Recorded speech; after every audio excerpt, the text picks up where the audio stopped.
Hello student, welcome to my YouTube channel Adarsh study classes. तो आज हम पढ़ने वाले हैं दूसरा चैप्टर अपना बहुपद, जो है एनसीईआरटी कक्षा 10 का।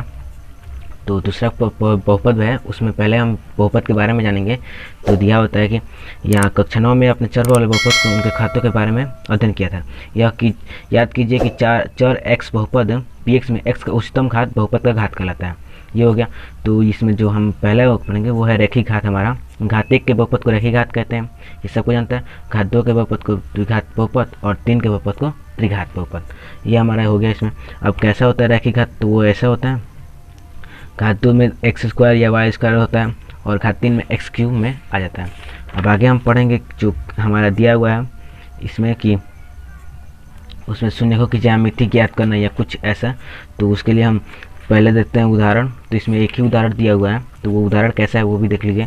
कि नीचे दी गई आकृति 2.9 के ग्राफ में देखिए प्रत्येक आकृति y बराबर पी एक्स है, जहाँ पी एक्स के एक बहुपद है का ग्राफ है। ग्राफ के प्रत्येक के लिए पी एक्स के शून्य का संख्या ज्ञात कीजिए। तो यहाँ पी एक्स के शून्य की संख्या ज्ञात करना है। तो शून्यकों की संख्या आकृति के हिसाब से ज्ञात करनी है। तो यहाँ आकृति में जितनी मतलब जो एक्स के हिसाब में जो जितनी बार मतलब वो रेखा गई होगी, जितने बार काटे होगा एक्स को, उतने बार की गिनती की जाती है। जैसे कि यहाँ देखिए कि ये रेखा है, एक बार इस एक्स अक्ष को काटती है एक बार, इसीलिए यहाँ पे जो होगा वो एक शून्यकों की संख्या 1 होगी। तो जैसा कि यहाँ पे लिखा भी है शून्यकों की संख्या 1 है, क्योंकि ग्राफ एक्स अक्ष से केवल एक ही बिंदु को प्रतिच्छेद करता है। तो जैसे पहले में दिया होता है वैसे ही हम सब में देख रहे हैं कि जो जितना एक्स पे कट रहा है उतनी ही संख्या। जैसे दूसरे में यहाँ पे और यहाँ पे 2 कट रहा है, तो यहाँ शून्य की संख्या 2 दिया हुआ है। यहाँ 1 2 3 कट रहा है, तो यहाँ 3 दिया हुआ है। ऐसे ही हमें बताना है। तो प्रश्नावली 1.2 में पूरे 2.1 में वैसे ही पूरा दिया हुआ है 6 क्वेश्चन। तो वो क्वेश्चन हम देख लेते हैं। ये जो क्वेश्चंस हैं वो सेम ऐसे ही क्वेश्चंस हैं, तो उसको देखने के लिए मैंने पहले ही बना दिया है, आप वैसे ही बना लीजिएगा। और जहाँ दिक्कत हो आप इंस्टाग्राम पे पूछ सकते हैं। मेरा इंस्टाग्राम आईडी है आदर्श श्रीवास्तव 1 से 11 और दूसरा आईडी है अनुभव श्रीवास्तव 840। इनमें से कोई भी आईडी पे आप पूछ सकते हैं क्वेश्चन, कोई भी संख्या क्वेश्चन हो तो इसमें दिया हुआ कि कोई बहुपद पी एक्स के लिए y बराबर पी एक्स का ग्राफ नीचे दिया है। प्रत्येक स्थिति में पी एक्स के शून्यकों की संख्या ज्ञात करें। तो पी एक्स के शून्यकों की संख्या ज्ञात करनी है। तो ये दिया हुआ है पहला क्वेश्चन है कि पहले में दिया हुआ है हमारा कि इतना जो है उसमें कितने शून्यकों की संख्या है। तो यहाँ कोई भी जो है एक्स अक्ष और वाई अक्ष पे कट नहीं रहा है, तो इसलिए इसमें शून्यकों की संख्या 0 होगी। अब दूसरा क्वेश्चन हम देख लेते हैं। तो दूसरा क्वेश्चन में दिया हुआ है कि जो शून्यकों की संख्या है उसमें हम देख रहे हैं तो ये जो है वो वाई से कट रहा है, लेकिन एक्स से बस एक जगह यहाँ कट रहा है, तो इसलिए हम इसे शून्यकों की संख्या यहाँ पे 1 होगी। तीसरे संख्या में देख रहे हैं तो यहाँ पे शून्यकों की संख्या 2 होगी, क्योंकि यहाँ पे और यहाँ पे 2 जगह एक्स पे कट रहा है, तो इसलिए यहाँ 2 लिया गया। अब यहाँ देखा जाए तो एक्स पे जो अक्ष है उस पर हमने 1 2 3 शून्यक हैं, तो इसलिए यहाँ पे शून्यकों की संख्या 3 होगी। अब यहाँ दिया हुआ है कि 1 2 3 4 शून्यक होंगे यहाँ पे, क्योंकि 4 जगह पे कट रहा है। और ये लास्ट क्वेश्चन है हमारा, वहाँ होगा 1 2 और यहाँ 3, तो ये 3 अब शून्यकों की संख्या होगी। अब अगर यहाँ पूछ दे कि इसमें क्यों होती है, तो उसके लिए हम सिंपली करेंगे कि देख लेंगे कि यहाँ पे जो होगा कि क्योंकि यहाँ पे सब जगह एक्स में जितना कटेगा उतने हिसाब से होगा। तो ये हमारा प्रश्नावली 2.1 है। अब आगे हम प्रश्नावली 2.2 का उदाहरण पढ़ेंगे। तो यहाँ दिया हुआ है जैसे दूसरे का उदाहरण 2.2 के उदाहरण का है, पहले हम जान देंगे उसके कि उसमें क्या कह रहे हैं। तो यहाँ किसी बहुपद शून्य गुणांकों के बीच संबंध ज्ञात करना है। तो उसके लिए हम पहले जानते हैं कि x square b x plus c के रूप में वो जो बहुपद होना चाहिए।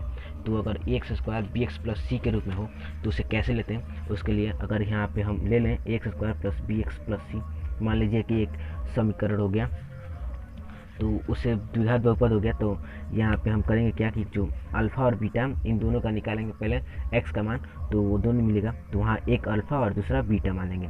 तो जो ऐसा जो ये दो जो मतलब दिया हुआ है सूत्र, इसके हिसाब से बैठाएंगे तो सत्यता का जांच होगा। अल्फ़ा प्लस बीटा बराबर माइनस बी बाई ए और अल्फ़ा बीटा बराबर सी बाई ए। तो ये सूत्र पे हमें बैठाना है। तो यहाँ पे दिया हुआ है कि पहले के शून्यकों का योग बराबर अल्फ़ा प्लस बीटा बराबर बी बाई ए, तो एक्स का गुणांक बटा एक्स स्क्वायर का गुणांक, तो यहाँ आएगा माइनस लगाना है, अपनी तरफ से एक माइनस लगाना है। दूसरा शून्यकों का गुणनफल अल्फा बीटा बराबर सी बाई ए, यानी कि अक्षर पद और एक्स स्क्वायर का गुणांक। तो उस हिसाब से हम देखते हैं उदाहरण 2। तो उदाहरण 2 में दिया है कि द्विघात बहुपद एक्स स्क्वायर 7x प्लस के शून्य ज्ञात करने के संख्या गुणांकों के बीच संबंध की सत्यता की जांच करें। तो इससे पहले हम इसको जो है उसको x का मान निकालते हैं। तो x square plus 7x plus 10, तो इसका हो जाएगा हमारा x square plus 2x plus 5x plus 10 sorry. तो ये हो गया बराबर 0 हो जाएगा। तो ये हो गया इतना। तो हम इसको अब x का मान निकाल लेते हैं।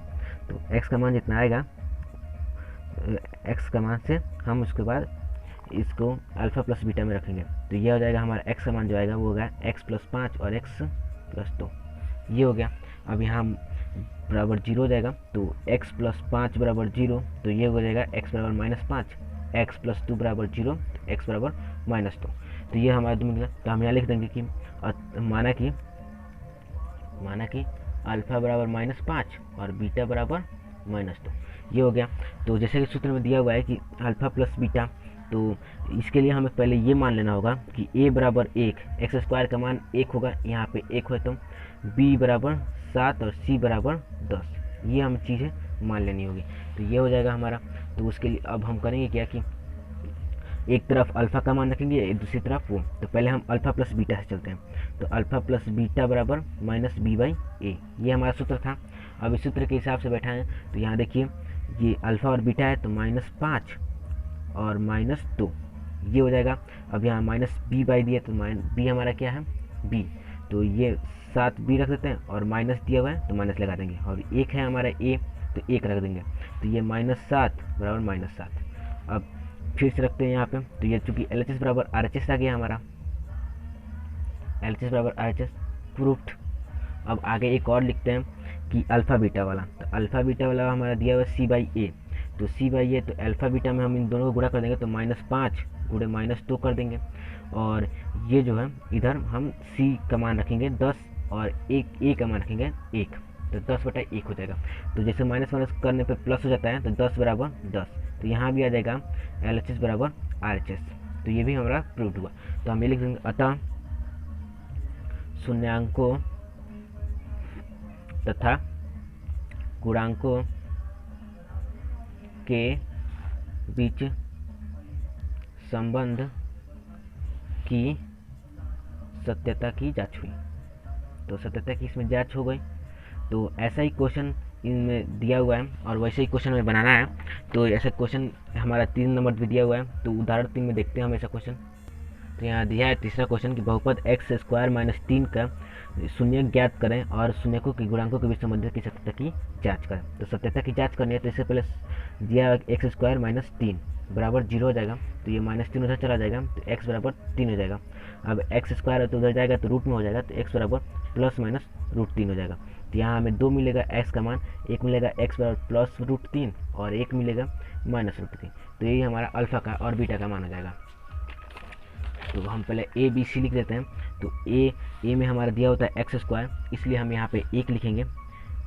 b में हमारा कोई x का मान दिया नहीं है, तो इसलिए 0 हो जाएगा। और c का मान हो जाएगा हमारा 3 और -3 हो जाएगा। अब आगे हम देखते हैं +-√3 है जो उसमें।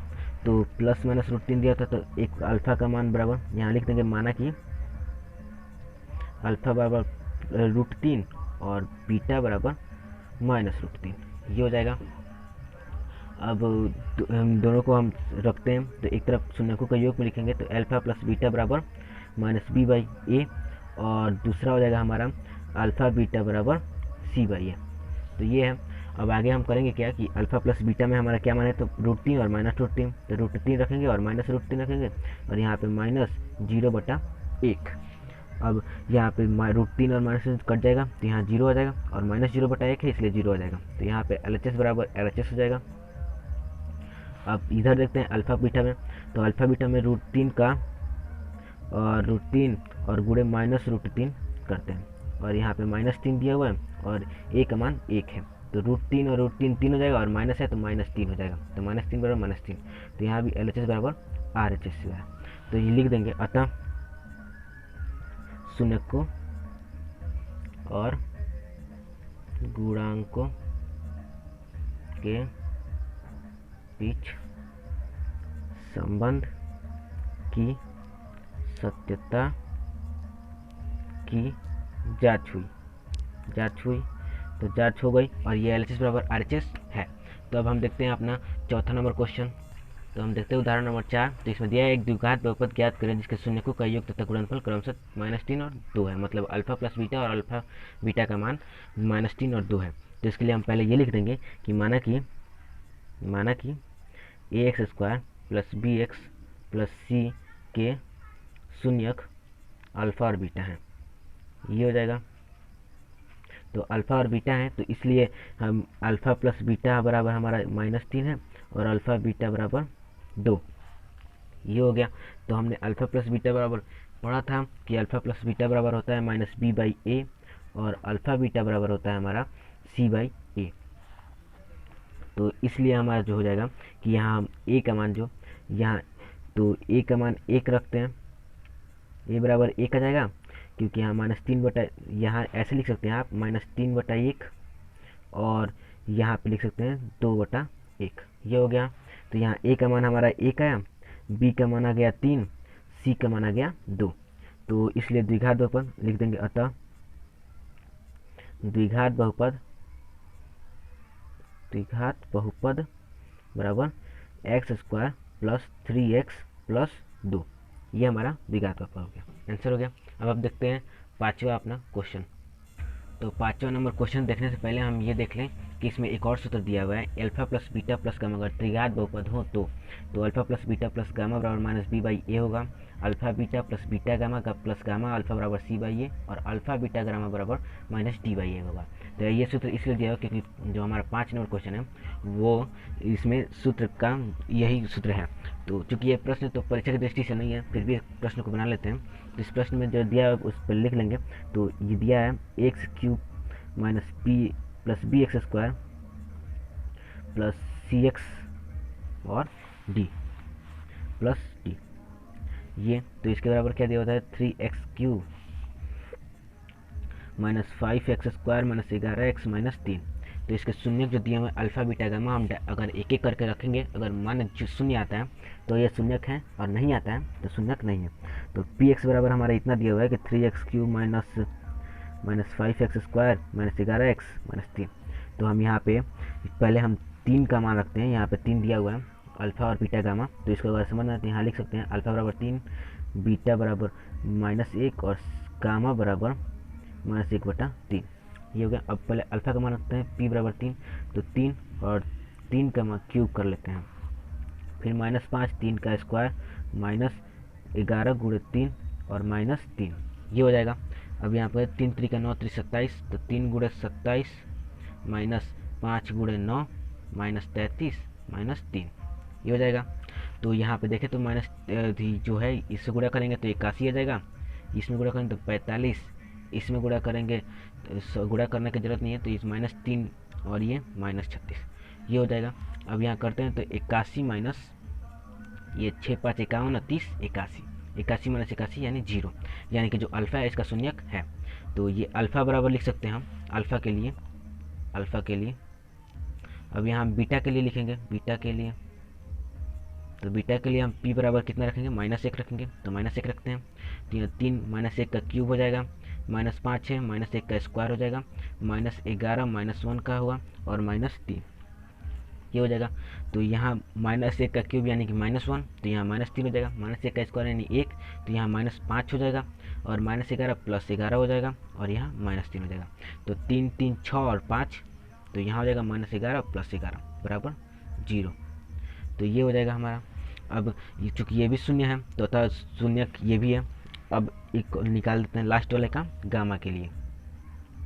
तो गामा के लिए दिया हुआ था हमारा कितना कि ये दिया हुआ है -1/3, तो यहाँ p बराबर -1/3 रख देते हैं। तो 3 -1/3 का क्यूब कर लेंगे और -5 तो -1/3 का क्यूब स्क्वायर कर लेगा, -11 -1/3 और यहाँ -3। तो यहाँ -1/3 का क्यूब करेंगे तो हो जाएगा हमारा 3 और गुणे -1/9, तो यहाँ 3 3 का 9 3 27 होगा। और फिर यहाँ पे हम करेंगे -5 और ये हो जाएगा हमारा 1/9, क्योंकि माइनस माइनस प्लस हो जाएगा तो गुणे 1/9, और यहाँ हमारा -11 और प्लस 11 बटा, यहाँ प्लस 11 बटा 3 हो जाएगा और यहाँ -3। तो यहाँ देखें तो यहाँ 3 से कट जाएगा, तो ये हो जाएगा 3 9 27, यानी कि 1/9, ये हो जाएगा -5/9, ये हो जाएगा +11/3 और ये हो जाएगा -3 और 1। तो इसमें हम 3 को जो होगा एलसीएम निकालते हैं इसका, और उसके बाद आगे तो इसका एलसीएम निकालेंगे हम। तो एलसीएम निकालेंगे, कितना दिया था, 9 9 3, यही दिया हुआ है। तो इसका एलसीएम हो जाएगा हमारा 3 3 का 9, 3 3 का 9, 3 एकम 3, फिर कटाते हैं 3 3 एकम 1, यानी कि 9। तो इसका एलसीएम हो जाएगा 9, तो इसका 9 लिख देते हैं। तो यहाँ 1, यहाँ -5, अब यहाँ के 3 3 का 9 यानी 11 3 33, और यहाँ 9 यानी -27। तो ये हो गया। अब यहाँ 1 -5 यानी कि यहाँ -4, तो ये -4 जो होगा वो जाके -4, ये -4 नहीं होगा, यहाँ पे माइनस है तो यहाँ -1 हो जाएगा, तो यहाँ -1 हो जाएगा तो -6 हो जाएगा। तो ये कैसे जुड़ेगा, तो -6 + 33 -27 बटा में -9, तो ये उधर चला जाएगा। तो -6 तो और -27 -33 हो जाएगा और बटा 9, यानी कि 0/9 यानी 0। तो अतः हम लिख सकते हैं, अतः 3x³ - 5x² - 11x - 3 के शून्यक 3 - 1 - 1/3 है ये। तो यहाँ पे हमारा उदाहरण भी समाप्त हो गया 2.2 का। तो आगे का चैप्टर देखने के लिए हमारे चैनल को सब्सक्राइब कर लीजिएगा, वीडियो को लाइक कर दीजिएगा। तो अब तक के लिए बाय और जय हिंद।